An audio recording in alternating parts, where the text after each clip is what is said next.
para pronunciar a próxima palestra. Corpos submetidos à exploração, o trabalho infantil de adolescentes no tráfico de drogas.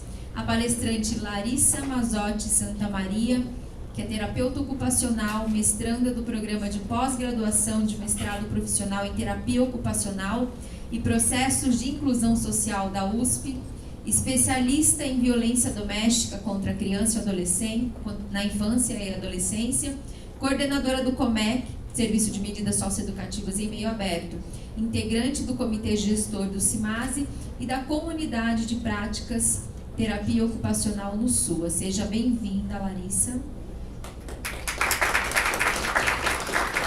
Informamos que as perguntas serão realizadas ao final. Nós disponibilizaremos o microfone para que vocês possam fazer as perguntas a todos os palestrantes que já proferiram suas palestras aqui.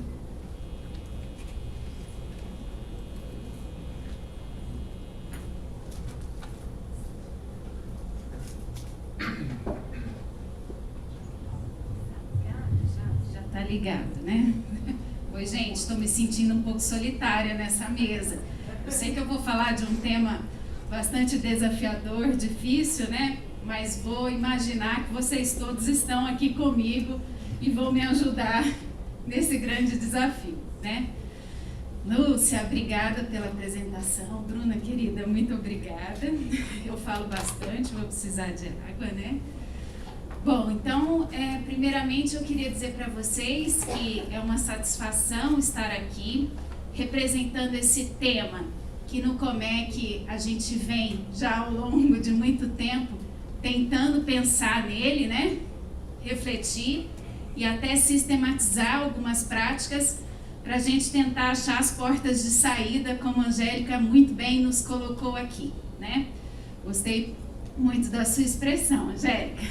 Bom, então vamos nessa, né? Corpos submetidos à exploração, o trabalho infantil de adolescentes no tráfico de drogas. Pode passar. Obrigada.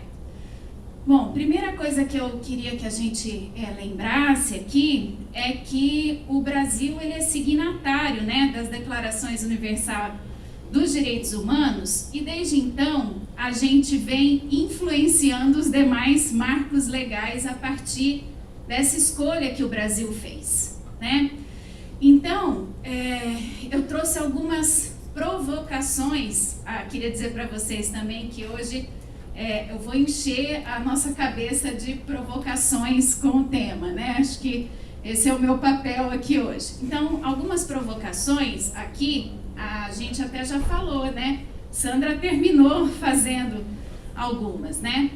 Então, eu acho que a primeira coisa quando a gente fala do tráfico de drogas como uma das piores formas de trabalho infantil, é que isso é relativamente recente, né, e relativamente invisível, né? Por quê? Porque nos dados, né, apesar da lista TIP, a gente está fazendo 14 anos de lista TIP, né, gente? Mais ou menos isso, certo? Fiz as contas, acho que eu acertei. Então, a gente tem 14 anos de lista TIP, mas nos levantamentos de dados nacionais, como o do PNAD, né, sobre o trabalho infantil, a gente não tem os dados dos adolescentes que estão trabalhando no tráfico. Óbvio, né? A gente tem uma atividade que também é considerada ilícita e de difícil acesso, né? Então, essa é a principal justificativa, tá? Mas a lista TIP, para quem a conhece, vai ver que lá no final, né, ela traz ali, Sandra também estava falando da importância das consequências, né? E ela traz ali os agravos e consequências à saúde, né? Para quem não conhece, vale muito a pena ir lá e conhecer esse material. Precisa, é claro, de uma certa atualização, né? Mas a gente vai ver lá que não tem nada sobre o tráfico de drogas. Não tem. Não só porque ele é invisível, mas porque ele é desconhecido. A gente não sabe quais são os agravos, né? A gente não mapeou e não sistematizou enquanto Brasil, eu estou falando a gente enquanto Brasil, a gente não mapeou, não sistematizou e não tem lá os agravos do que é um adolescente trabalhar no tráfico de drogas, tá? Então a gente já consegue desde, de algum tempo, alguns avanços na visibilidade disso, mas a gente tem muitos desafios e precisa ainda criar muitas estratégias para dar conta deste tema, tá bom? E aí, a gente não tem um retrato da realidade em relação ao trabalho infantil, no meu ponto de vista, Larissa, se a gente não consegue chegar em alguns trabalhos como a exploração sexual e aqui hoje o que eu estou defendendo, que é o tráfico de drogas. Então, o Brasil, ele mostra parte dessa realidade, desse retrato social dos adolescentes e crianças trabalhando, no trabalho. E aí, eu fiz uma coisa bastante ousada porque não se faz isso, que a gente tem... Sandra falou também hoje aqui. Sandra, eu vou usar você hoje, porque a nossa hoje está super alinhada.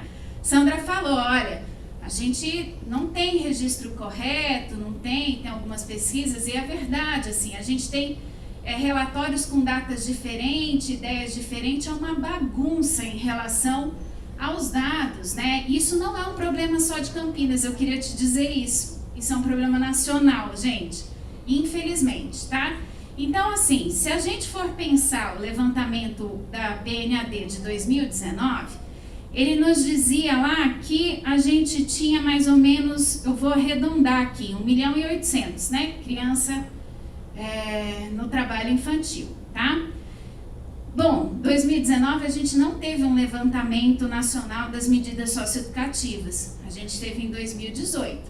Então, a gente não compara a diferença de anos, Mas eu ousei aqui comparar os dados de medida socioeducativa de 2018 com o do trabalho infantil de 2019, só para a gente ter uma ideia como a gente está passando bem longe deste retrato da realidade social. Se a gente for somar ali grosseiramente, tá? A gente chegaria em 2 milhões, Então, é muita coisa, não é pouca coisa, Bom, então, assim, também não dá para a gente dizer que não tem avanços.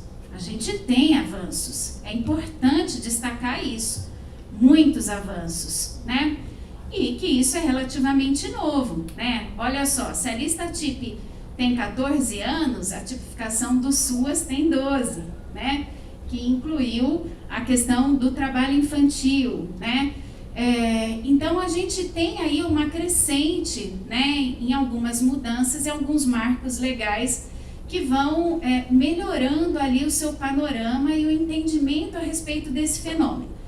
E aí eu queria até destacar, Univer, que o fato de Campinas ter, um juizado específico para isso, é demais, Parabéns para Campinas e região, porque isso é um mega avanço.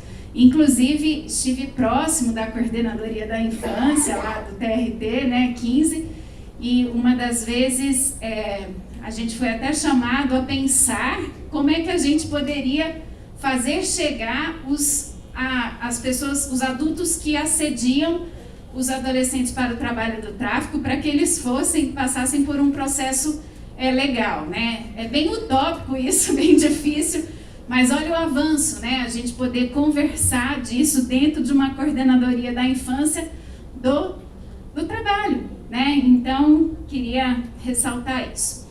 Bom, e aí destacar para vocês que a gente tem ambiguidades normativas. Temos, é fato. Isso não nos torna melhor ou pior, é simplesmente um fato que historicamente vão se constituindo, e que a gente tem que lidar com isso, tá bom? Então, eu queria passar um pouco para a próxima, para me adentrar um pouquinho o que é que eu estou chamando dessas ambiguidades normativas. O que eu estou dizendo que a gente tem um pequeno impasse entre o que diz a OIT e o que diz o ECA. Eles são de tempos aí, é importante vocês saberem que a gente está falando de tempos diferentes. Como eu disse para vocês, o ECA, ele estabeleceu lá que as atividades consideradas crime, atividades ilícitas, contravenções penais, que elas poderiam ser julgadas e o adolescente receber uma das medidas socioeducativas. E o tráfico é uma dessas práticas, né? Então, o adolescente hoje no Brasil, ele é aquele que está trabalhando no tráfico de drogas, apesar da condição de exploração, ele também é um adolescente que vai ser responsabilizado, porque é uma atividade ilícita, né? Ilegal, tá? Então, longe de mim querer resolver esse problema ou valorizar quem está mais certo nessa questão, mas é um problema. E como essa questão vai nos atravessando na nossa prática, né? A partir de que ótica nós vamos valorando mais? Ou nós vamos entender as duas e vamos entender como é que isso vai afetando na relação com o jovem, principalmente aquele que recebeu a medida socioeducativa. Esse é um grande desafio para a gente pensar, tá? Deixa eu ver aqui. Acho que é importante dizer para vocês, né, que a gente teve um marco bastante interessante nessa questão, né, que a gente vem pensando, né? Se a gente vem pensando, crescendo, né, modernizando, criando estratégias e crescendo, a gente teve a pesquisa do SEBRAP, né, que foi conduzida pela Galdeano, isso, e o Malvase. Malvase é conhecida aqui pelo município de Campinas. A Galdeano, eu estou sabendo que também já está entrando, né, no panorama, que são pessoas fantásticas, eu gosto muito do que é produzido por eles, são referências teóricas para mim, né, e eles vão dizendo, né, vão demarcando um pouco essa questão de como as políticas públicas vão lidar com essa questão. E eles dizem, né, para quem lê a pesquisa, né, for ler a pesquisa dele, está aberta, tá? Tem lá no site do SEBRAP o livro e tal, é bem interessante, vale a pena. Em algum momento eles questionam, aliás, quem está em conflito com a lei, né? São os adolescentes ou é a própria lei, né, que está em conflito, tá? Então eles fazem essa provocação, essa questão, e eu acho que uma coisa muito importante que já foi falada aqui, e que ali na pesquisa deles aparecem, aí não é a gente falando porque a gente acha, né? Tá ali, registrado numa pesquisa, uma pesquisa muito séria, com procedimentos que foram seguidos, que vai deixando muito comprovado a questão de um recorte muito específico. Nós não estamos falando de qualquer juventude ou de qualquer adolescente envolvido nesta problemática. Nós estamos falando de um recorte de uma juventude muito específica, que é a juventude de baixa renda, preta, do sexo masculino, em situação de vulnerabilidade, né? Então, a gente não pode esquecer deste recorte, tá bom? E vocês vão entender por que eu estou falando isso ao longo aqui do caminho. Pode passar. Eu tenho que olhar ali pro horário, né? Vou ficar atento. Bom, então assim, por que o Comec, né? Estou aqui representando o Comec, queria até dizer que eu estou com companheiras aqui, Alice e Vanessa, hoje aqui lá do Comec, né? E chamando isso de nossas experiências, porque eu estou aqui, né, traduzindo uma experiência que é de um coletivo de profissionais, né? Isso é importante. E não só um coletivo de profissionais. Eu vou mostrar para vocês nossas experiências também dos adolescentes, de seus familiares, da rede, de um encontro com profissionais, né? Então é importante vocês terem isso em mente, né? Não é o Comec dizendo, é o Comec traduzindo todas essas experiências, o que é que foi nos revelando, tá bom? Pode passar. Bom, então, a partir de uma validação de um corpo de conhecimento desses adolescentes que estavam inseridos no trabalho do tráfico, tá? E escutem validando, não é concordando, né? Às vezes a gente fala, validou, passou a mão na cabeça, né? Tá concordando. Não, validar no sentido de ouvir, de que essa história apareça como ela é na realidade, né? Que ele consiga falar de suas experiências e das suas motivações. Então, nós fizemos uma sequência de trabalho com 2 grupos de adolescentes que estavam envolvidos no tráfico, para tentar entender um pouco melhor quais são os motivadores, né? Não só os motivadores, mas aquilo que também impulsiona, né? Senão a gente fala assim, os motivadores, é tudo culpa do adolescente, né? A motivação é dele de estar lá no trabalho, no tráfico. E não é isso, né? A gente tem um fenômeno complexo que muitas coisas permeiam para que ele esteja no trabalho do tráfico. Mas o adolescente fala dessas motivações e como é que é para ele estar no tráfico, tá? Então, eu trouxe para vocês, essas aqui não são as únicas, tá, gente? Essas são aquelas que nesse trabalho a gente conseguiu chegar. Provavelmente isso aí vai sendo atualizado, a depender do território, a depender do estado, né? A depender do local, isso tudo vai mudando, né? Porque tem muito a ver com a relação que é Campinas, né? Do trabalho do tráfico em Campinas, com os adolescentes, tá bom? Então, o que a gente chegou aí com eles, né? Que no ponto de vista deles, tá? São questões que o impulsionam ou que os mantêm no trabalho do tráfico, né? Por exemplo, situações como sentimento de pertencimento ao grupo específico, excitação e prestígio entre os pares, tá? Então, certa vez, eu ouvi de um adolescente assim no processo, né? Dona, a senhora não sabe o que é ter muito dinheiro na mão. Não, a senhora não sabe o que é segurar um bolo de dinheiro desse tamanho. E ele fazia assim, ó, aquele, né? Eles vão fazendo assim, Então, a senhora não sabe o que é segurar todo esse dinheiro na mão. Eu sei, eu sei. E mesmo sabendo que esse dinheiro não é meu, isso é muito bom. É muito bom. Então, ele falava com uma excitação mesmo dessa experiência, né? E a gente foi tentando entender do que é que ele estava dizendo, né? O que vai aparecendo nessa condição social também de estar no tráfico, tá? Bom, falamos aqui também das questões de proteção. O tráfico, ele apresenta uma proteção das vulnerabilidades sociais do bairro, familiar, como proteção a violências domésticas, né? Sabe, quem trabalha na assistência sabe muito bem disso, né? Da história da criança, do adolescente ou da família, chamar, né, o patrão do tráfico, chamar alguém do tráfico, o irmão, para resolver um problema. Isso aqui não é novidade aqui para ninguém, né?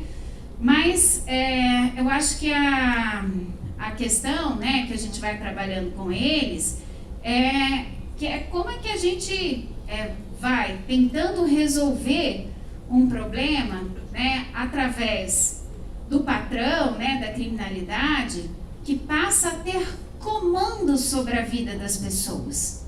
Porque uma das coisas que eles questionam muito é o controle, né? O controle da medida socioeducativa, o controle do Estado. Eles vão questionando muito isso, né? Mas eles têm noção do controle da vida das pessoas que o tráfico exerce? Nem sempre, tá? A outra questão, né, é o desejo da autonomia financeira. Esse é ponto principal, principalmente para nós profissionais, porque a gente sempre diz que o que leva o adolescente ao trabalho no tráfico é sempre o acesso a muito dinheiro, né? Isso está no nosso repertório de profissionais. Mas esse acesso a muito dinheiro está a partir do quê, né? Então, eles foram nos dizendo que está a partir de um desejo de autonomia financeira. Tá bom, mas o que isso significa? Significa que não é igual para todo mundo. Não é igual para todos os adolescentes. Porque tem adolescente que está ali para adquirir bens de consumo, para pagar coisa para seus amigos, para ir tomar lanche, né, gente? Eles falam de coisas, os bens de consumo deles vamos abrir aqui o leque, né? O bens de consumo às vezes, pagar lanche para todo mundo, ir no mercado comprar uísque, picanha e fazer churrasco, né? A gente às vezes sempre fala do tênis, né? Da Nike, o chinelo não sei nem falar a marca, é Oakley, é isso? O chinelo da Oakley, eu quero matar a Oakley. também, né? Que custa aquele chinelo é um absurdo, mas, né, são significantes, né? Mas a gente também tem, falamos aqui hoje, a gente também tem adolescentes que estão permanecendo no tráfico porque eles estão com um vínculo totalmente rompido com seus familiares e eles estão pagando aluguel, pagando pensão, pagando moradia para sobrevivência, tá? Isso é muito diferente quando a gente vai dialogar de um jovem que está por subsistência daquele que está por consumo. Então eu digo para vocês, não bora, ficou bonito, né? Não vamos enfiar tudo isso no mesmo pacote, porque não é. É importante a gente detalhar e olhar isso para cada adolescente envolvido, tá? Deixa eu ver aqui. Bom, outra coisa que eu queria dizer para vocês em relação ao dinheiro, né, que aí eu vou dizer também no próximo slide, que a gente foi percebendo, né, que na maioria, não tem uma grande remuneração. Não tem. Não tem um dinheirão que fica na mão deles. Não tem. Vocês vão em entrevista domiciliares, vocês vêm lá, né? Vocês entram nos barracos, veem as geladeiras, veem as situações, né? Então a gente não está falando, quem está ficando com essa fortuna aí não são os adolescentes que estão na ponta. Alguns sim, alguns se organizam, o tráfico vai ficando sofisticado, né? Ele está cada vez mais, o adolescente, ele está passando, né? Olha, há 20 anos atrás, quando eu comecei a trabalhar no Comec, né? A gente tinha algumas funções, os adolescentes eram de olheiro, de informante, de empacotadores, né? Eles eram mais neste campo de trabalho. Hoje eles estão na venda total. Eles são linha de frente da venda, aí eles já assumem cargos maiores. Então, olha, eles estão avançando nessa escala, né?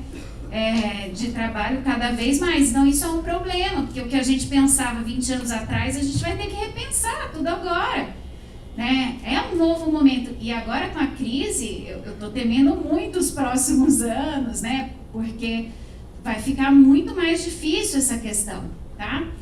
Então, é importante a gente saber, assim, que a gente precisa ouvir para entender se está entrando dinheiro, como está entrando, qual é o motivador e o que é isso, tá? Porque se a gente ficar com o discurso de que nós não competimos com adolescente que está no tráfico, porque o tráfico remunera demais ele, nós não temos condições, será mesmo que é assim para todos os casos?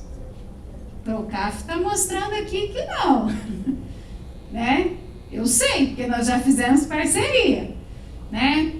Outras situações que eles vão relatando também vai nos revelando que não, né? Que qualquer oportunidade que eles consigam agarrar, eles relatam que é muito melhor, é mais tranquilo, eles não precisam dever nada para ninguém, que eles dormem. Gente, tem relatos de adolescentes que vão fazendo, né, pra gente, que diz assim, quando eu saí do tráfico eu passei a dormir. Como assim? Me conta melhor isso. Eu não dormia. Eu virava à noite, usava droga à noite, porque eu tinha medo sempre de alguém me matar. Agora eu durmo. E isso é o maior lazer da minha vida. Eu falo, meu Deus, um jovem de 18 anos dizendo que o maior lazer da vida dele é dormir, né? Então, são pontos que vai nos comprovando que é importante a questão do dinheiro, mas ela não é primordial e a gente não tem que usar isso como um discurso. A gente tem que olhar para isso, mas não usar isso como um discurso. Bom, deixa eu correr aqui. A busca por visibilidade e poder na comunidade, essa é importante, né? A gente foi falando aqui de projetos que ajudem eles a se tornar visíveis, validar o corpo de conhecimento, a voz, de fato, isso é muito importante, né?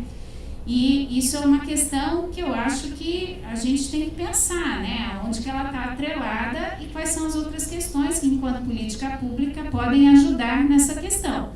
no meu ponto de vista, né, a proteção básica e principalmente a escola pode nos ajudar muito a pensar em projetos, né, que vão dando essa visibilidade e essa possibilidade dele ser o cara que não precisa ser armado e nem o gerente da boca, né? Que ele possa transpor isso em outras alternativas, tá? Acho que é importante eu dizer para vocês aqui, né, que a questão da visibilidade, né, e esse lugar, assim, e está atrelado lá também à busca de proteção, é que os adolescentes, eles vão estabelecendo uma habilidade, né, no trabalho do tráfico, eles vão aprendendo muitas coisas, eles vão desenvolvendo algumas habilidades, né, e eles vão aprendendo muitas vezes a se relacionar baseado no relacionamento que o tráfico estipula, né. E aí eles conseguem às vezes sair do tráfico, né, mas eles levam o tráfico em si, né. O que eu estou querendo dizer com isso?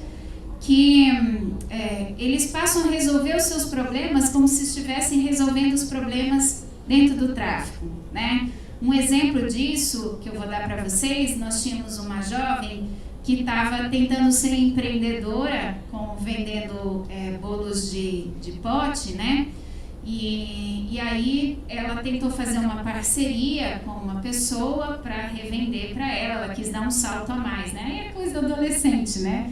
Vai com um salto a mais sem pensar muito, né? E adivinha, ela escolheu uma pessoa que ela nem conhecia e adivinha, a pessoa sumiu com todo o produto dela e adivinha, ela não tinha como pagar a quem ela estava devendo.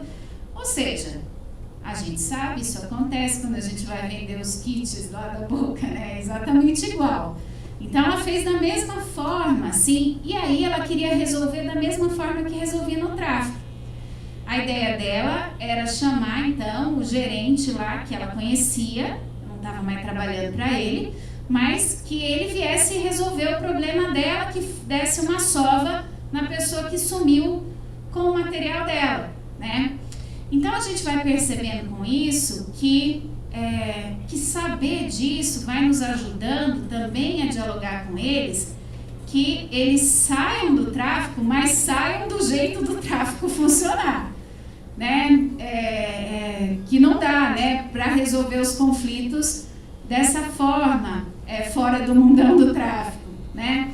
Então, é importante a gente ir detalhando essas coisas para ter essa noção, tá? Bom, eles também relatam a questão do uso recreativo de substâncias psicoativas, de drogas, né? Falei bonito aqui, mas é drogas.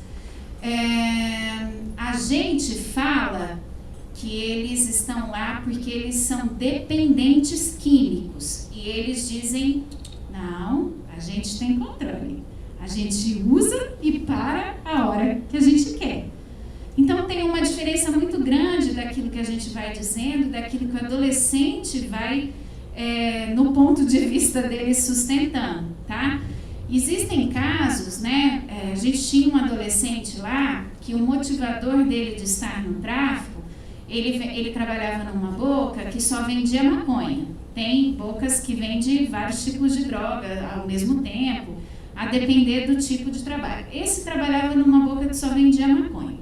E aí ele trabalhava para ter acesso à droga, porque todo dia tal, não sei o que, ele se reunia com um grupo de colegas e era ele que levava a maconha. Então ele trabalhava para juntar o seu pagamento em maconha para poder fazer consumo com os seus colegas. Então o motivador dele não era grana, era uma questão social atrelada a esse uso recreativo, que ele também não consumia todo dia, tá?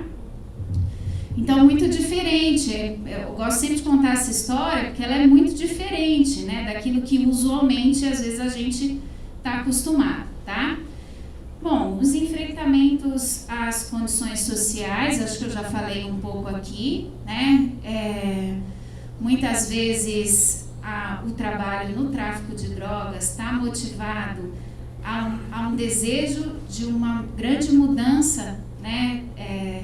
Mudança mesmo das suas relações familiares, mudança de vida, né? Enfrentar a falta de alimento, a falta do que vestir, a falta do que ter, né, lazer. Então, essa, no meu ponto de vista, é uma das questões mais desafiadoras e difíceis, né, para a gente ir pensando e ir lidando ali diretamente com o adolescente, né.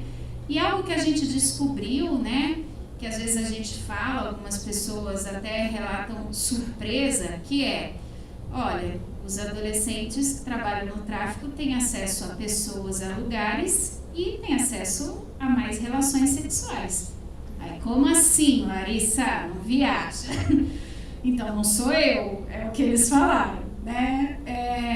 O que eu quero dizer é que muitos usam o dinheiro que ganham no tráfico para pagar para ele e para seus amigos uma ida na prostituição, né? Para pagar a prostituição. Esse é um ponto muito, muito comum no discurso lá dos adolescentes, não é? Tô vendo ali, ó, meu colega lá que trabalha na medida, balançando a cabeça, né? Oi, tudo bem? Legal te ver aqui. Então, sim, eles usam o dinheiro para ter acesso a relações sexuais, mas não é só essa, né? Por quê? Porque muitas vezes entre os pares ele é desejado por meninas ou meninas sendo desejados por meninos, né? E também muitas vezes eles usam a relação de poder. Vamos lembrar aqui, vou fazer um parênteses, que o tráfico ele reproduz questões sociais. Já falamos aqui. Então ele reproduz o racismo estrutural, ele reproduz o patriarcado, ele reproduz uma série de questões e, portanto, o menino lá com o poder na mão, ele muitas vezes usa deste poder para coagir e ter acesso a sexo, né? Isso é importante porque a gente está falando do quê? De como ele se relaciona com as pessoas, como é que ele mantém uma relação afetiva com as pessoas. Isso é importante, né? E o tráfico muitas vezes vai proporcionando isso. No caso das meninas, a outra coisa, o tráfico ele é bastante preconceituoso nas questões de gênero, né? A gente sabe disso, né? Então, por isso que às vezes eu uso menino e menina, né? Não estou excluindo as outras possibilidades, mas o tráfico exclui, né? Muito. São raros, a gente tem, escuta e tem, sabe, mas é raro, tá? Então, assim, para as meninas, tem um lugar muito diferente no trabalho do tráfico. Para as meninas, elas muitas vezes são companheiras dos caras que traficam, né? Sendo muitas vezes adultos, né? Algumas vezes também os adolescentes. E elas seguram a onda, muitas vezes os boletins de ocorrência, tudo isso de seus companheiros. E aí elas estão lá, muitas vezes, numa relação estabelecida de troca por bens, troca. A gente tem, assim, descrição de coisas, né? Cadê a Verônica, né? A gente também tem histórias engraçadas e dramas, né? Do tipo, eu me vendi para ter uma Melissa é aquele sapato também, a gente passei nunca mais a comprar Melissa na minha vida. Né? Eu me vendi para comprar uma Melissa, eu passo por isso porque ele me leva no shopping, me dá coisas, a gente vai na pizzaria, né? Então, tem uma relação estabelecida muito diferente aí da menina com envolvimento no tráfico de drogas, tá? Deixa eu ver aqui se eu esqueci de falar alguma coisa para vocês, que eu trouxe uma anotação grande, né? Bom, mas afinal, assim, por que a gente está falando, né, de tudo isso? Porque no ponto de vista do adolescente, o que aparece, né, maior aí em destaque? O tráfico é uma oportunidade, o tráfico é um assédio ou o tráfico é uma exploração? Isso é uma provocação para a gente fazer para eles e para todo mundo pensar nisso. Na verdade, no meu ponto de vista, às vezes ele é tudo isso ao mesmo tempo, né? Não dá muito para a gente escolher, né? Mas eu acho que, tendo o Paulo Freire aqui aqui como um referencial grande no nosso trabalho, de vocês também, que eu percebi, né? Paulo Freire, ele nos ajuda muito a pensar numa seguinte questão, assim, né? Que uma educação a partir de uma reflexão significativa e principalmente construída pela realidade objetiva de seus educandos. Então, como é que eu vou trabalhar a saída de um adolescente no tráfico se eu não falar do tráfico? É a realidade objetiva dele, é o que ele está vivendo. Então, por isso que é importante a gente saber disso, da visão dele, dos motivadores, do que ele vive, das suas experiências e validar esse corpo de conhecimento. Validar no sentido de refletir. Por quê? Porque em algum momento ele pode transpor isso para outras coisas. Ele pode entender qual é o lugar do mundo dele, né? Entender a situação da condição de exploração o qual ele está submetido, tá? Pode passar. Será que a gente consegue tirar isso? Já. Então, depois que a gente vai ouvindo com eles, né, toda essa visão, todas essas experiências, né, a gente vai tentando trabalhar com eles, então, peraí, vamos ver melhor como é que é esse trabalho no tráfico de drogas, né? E ele vai descrevendo algumas coisas muito importantes, né? Ele vai falando de uma jornada exaustiva de trabalho. Eles trabalham, gente, 12 horas, às vezes até mais, né? Por quê?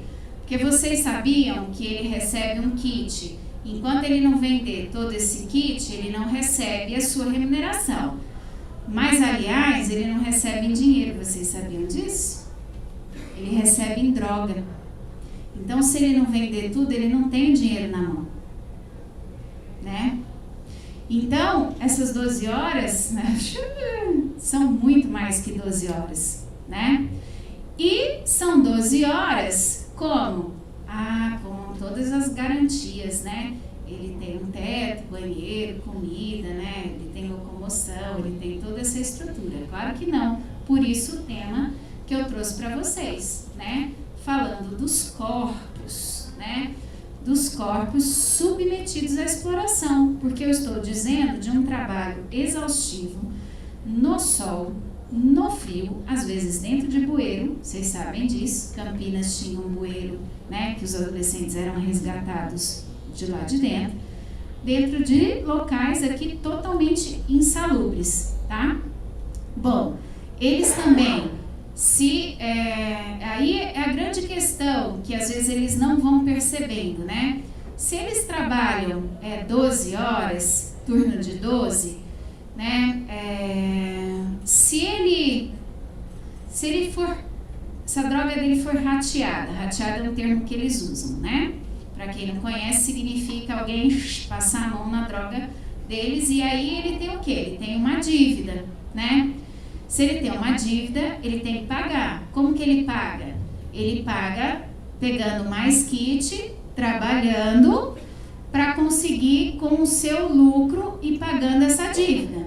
Mas olha, a gente descobriu que a biqueira vai pagar entre 10% a 30% do que ele vende. E ele pega em média R$ 1.500. Vamos fazer uma conta básica aqui dos 10% mais fácil de entender, né? Então, se ele pega 10% de R$ 1.500, ele vai receber lá os seus R$ 150, correto? Tá, só que se ele for rateado, ele não tem que pagar os 90% para a boca. Olha só, gente, a boca cobra 100% dele. Não desconta os 10%, cobra 100%. Então, ele passa a dever 1.500. Ele não passa a dever 1.350. Ele deve 1.500. E aí, se ele ganha 10%, ele vai ter que trabalhar 10 dias para conseguir pagar aquela primeira droga que ele foi rateado.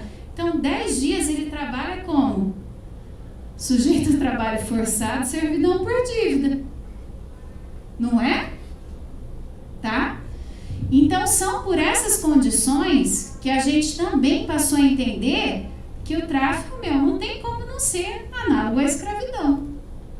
Porque em algum momento, principalmente quando eles iniciam no trabalho do tráfico e eles não conhecem muito bem a estrutura ao qual eles estão se assujeitando, eles se enroscam, eles perdem, eles ganham, mas eles perdem muito.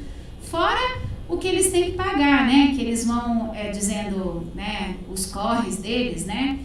Que é a questão de, muitas vezes, a segurança pública cobrar uma taxa para liberar, né? Ou para ele poder trabalhar, que são os impostos, né? Às vezes eles brincam e falam, a gente tem que pagar muito imposto, né? Eles usam até esse termo, que é um termo do mundo do mercado, né? O tráfico usa muitos termos do mundo do mercado do trabalho, né?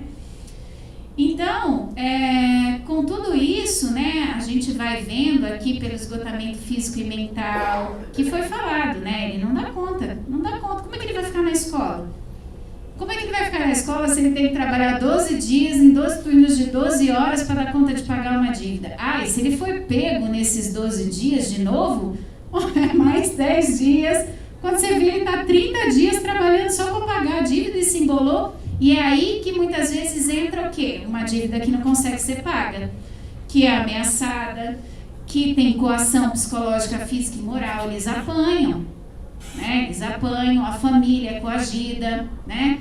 Então, isso tudo vai entrando num grande panorama que vai nos mostrando que não só é uma das piores formas de trabalho infantil, como é análogo à escravidão, né? Deixa eu ver aqui. Bom, eu acho que pode passar. Bom, as reflexões finais, assim, um pouco de tudo isso, né, é que é até difícil, né, a gente fazer reflexões finais de tudo isso, porque é um assunto que a gente fica bastante emaranhado, assim, que nem tá esse desenho aqui, né. Mas,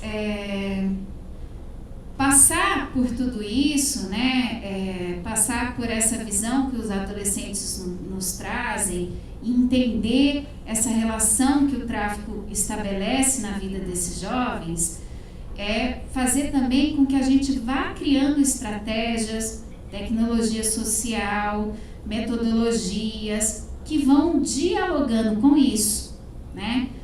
Bom, do que é que eu estou falando? Eu estou falando quando a gente vai criar um projeto, a gente tem que dialogar com isso, né? A gente tem que dialogar lá com os motivadores, com a visão dele, né? Quando a gente está na construção, né, nos locais de construção de política pública, de pensar, a gente tem que ter isso debaixo do braço para conseguir avançar, né? Tá? E aí, eu acho que, deixa eu ver, que mesmo com todos os desafios que a gente tem para lidar com este tema, né, esse tema começa a ganhar uma repercussão política, uma repercussão social e também uma repercussão nas nossas práticas, né, essa forma de entender tudo isso. Então, eu realmente, como aí, não mais como Larissa, coordenadora do Comec, mas como uma pesquisadora desse campo, né, eu realmente acredito que se a gente continuar desse jeito, a gente vai conseguir também propor coisas sofisticadas, tão quanto o tráfico propõe a esses adolescentes, né? Mas para isso a gente tem que falar muito disso ainda, né? A gente tem que se debruçar muito nisso, tá? Então, longe de mim, né, tentar trazer aqui respostas para o tema, né? A ideia mesmo era trazer uma provocação maior e uma reflexão e que a gente fique mesmo indagado, né, com esse tema, para a gente ir pensando como é que a gente vai trabalhando em termos de município e Campinas, né? Como é que MVM já estão se aproximando aí, né, dialogando bastante sobre esse tema. O comitê do PET, né, foi falado, né? Eu acho que tem muitos avanços, é muito legal, então não é à toa que a gente está hoje num seminário do PET falando especificamente sobre isso, tá? E aí eu queria dizer para vocês que Paulo Freire é uma grande referência para mim, para o trabalho do Comec, né? Que ele diria que o processo de educação, ele não é uma mera transmissão de conteúdo, né? Mas sim a capacidade da leitura do mundo, da conscientização e a transformação da realidade. Bom, como é que a gente faz tudo isso, né? É bem desafiador. Ele vai dizendo que o processo de conscientização e diálogo, o qual compõe o que o Paulo Freire denominou para a gente como educação problematizadora, é, portanto, a possibilidade de nós, seres humanos, né, fazermos com que não sejamos tratados como coisas. Os nossos adolescentes são hoje tratados pelo tráfico como coisas. Eles são facilmente descartados. Até esqueci de falar no slide anterior da iminência da morte, né? Os números estão aí. Eu fui procurada pelo Comitê de Prevenção de Homicídios de Adolescentes no estado de São Paulo, porque Campinas está lá entre uma das primeiras cidades em números de homicídio de adolescentes, né? Por que vocês acham isso? Né?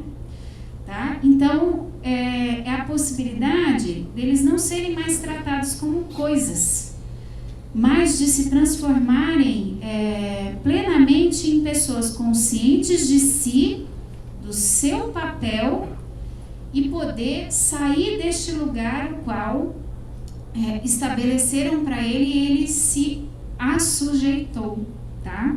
Estou usando aqui muito essa referência para quem quiser conhecer um pouco mais sobre a sujeição criminal. A gente tem um sociólogo chamado Misse, que é fantástico, ele nos ajuda muito a entender sobre isso.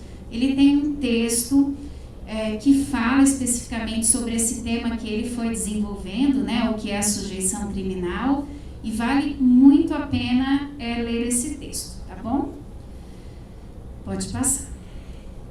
E para terminar, eu queria terminar com uma poesia, porque não é nada fácil falar sobre esse tema também, né? Mas porque é uma poesia muito bacana. Ela foi construída pelo Bruno Peron. O Bruno foi psicólogo no Comec, hoje não é mais, né? Ele está aí, tomou outros rumos, está estudando em Portugal. Mas numa das formações internas que nós fizemos sobre o tema, sobre pensar sobre esse tema, ele produziu essa poesia, né? Mobilizado e sensibilizado com o tema. E eu acho que é um bom jeito da gente terminar ecoando com a poesia do Bruno. A gente vai tentar pôr ele mesmo falando, tá, gente? Porque eu gravei ele falando, né? Vamos ver se a gente consegue.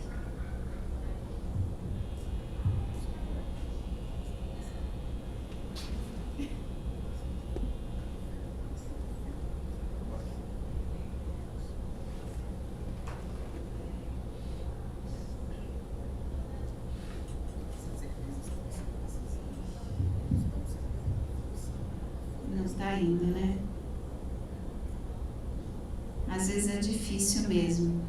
Bom, então vocês vão ter que me aguentar lendo a poesia. Desculpa, gente. Vamos ver, vamos tentar. Tá saindo o som aí, Gustavo? Também não tá. Tenta de novo pôr um play lá. Não, não foi. É uma pena, porque ele é ótimo. Mas não tá nem saindo lá o som para ele.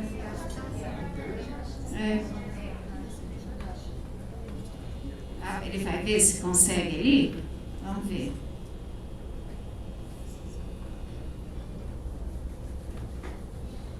Eu imaginei que isso pudesse acontecer. Não? O pessoal aí da janelinha branca está ajudando? Não? Tá ok? É aqui. Tenta dar uma atualizada na página. Vamos ver. Tem um play aí no meio.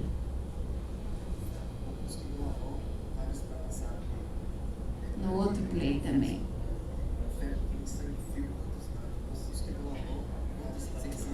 Bom, gente, é uma pena. Então, eu vou seguir aqui por causa do nosso tempo, né? Poucos que dão a mão, vários para passar a perna. Até para Jack, tem quem passe um pano. Com ferro quente, sangue frio, quantos nadam no oceano? Com quantas incertezas torna-se uma decisão? Com quantos não se apela para a força? Na força, estendido pela corda, quanto sobra da sua razão? Vida bandida, vida em vão, menor no 12, vendendo kit, 12 por 12 no sol da biqueira. Cada lugar com seu BO, hoje o crime é plano de carreira. Um dia vira 300, nem em Esparta faria igual. Farinha no saco e o gerente lucra R$1.000. É isso aí. Obrigada, gente.